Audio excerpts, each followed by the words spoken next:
Salut tout le monde. Avant de débuter cette vidéo, un grand merci pour les 6000 abonnés sur la chaîne, c'est ouf. Très content que mes vidéos vous intéressent et vous plaisent. Aujourd'hui, dans ce nouvel épisode de notre série sur les divinités, nous allons parler d'un dieu très populaire en Égypte antique, si ce n'est le plus populaire, le dieu Osiris. À l'origine, il est le dieu de la fertilité et de la vie végétale. Seigneur de la terre, il apprend aux hommes l'agriculture. Il règne sous le nom d'Ounenefer, qui signifie l'être parfait.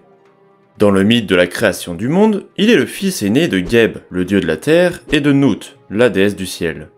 Il est le frère de Seth, Nephthys et Isis, qui devient également son épouse. Un jour, Seth, jaloux du pouvoir de son frère, piégea le dieu Osiris. Il réussit à l'assassiner, à le découper et à jeter les morceaux du cadavre dans le Nil. Mais grâce à l'aide d'Isis, déesse de la magie, et des divinités Nephthys, Thoth et Anubis, le corps d'Osiris est reconstitué et momifié.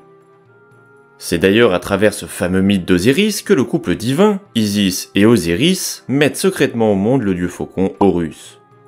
Osiris devient alors une divinité funéraire, le dieu de la résurrection et des morts.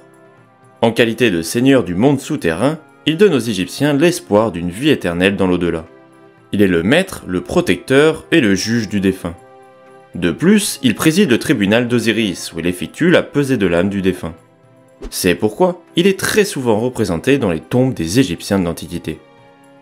En tant que souverain du royaume des morts, Osiris est représenté en forme humaine momifiée, les bras croisés, tenant les symboles de royauté. Il porte également la couronne Atef, composée d'une mitre blanche ou colorée, ornée de 2 plumes d'autruche. Sa peau est de couleur verte, symbolisant la végétation, ou de couleur noire, symbolisant la mort ou le limon déposé par la crue annuelle du Nil. Dieu très apprécié et très important depuis l'Ancien Empire, les Égyptiens lui vouaient donc logiquement un culte. Celui-ci est originaire de la ville d'Abydos, située au nord de Thèbes. Là-bas, un sanctuaire lui était dédié et des fêtes religieuses se tenaient chaque année en son honneur. Le culte d'Osiris se répand alors dans tout le pays, et d'autres sanctuaires et temples lui sont alors dédiés. C'est le cas par exemple avec le temple d'Osiris à Karnak, un lieu essentiel au Nouvel Empire.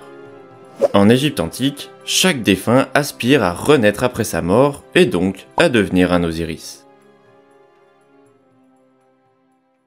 C'est terminé pour cette nouvelle divinité égyptienne. Si vous avez apprécié cette vidéo, n'hésitez pas à vous abonner à la chaîne et à mettre un petit j'aime et un commentaire. C'était Tout en Égypte et je vous dis à très bientôt pour une nouvelle vidéo. Salut salut!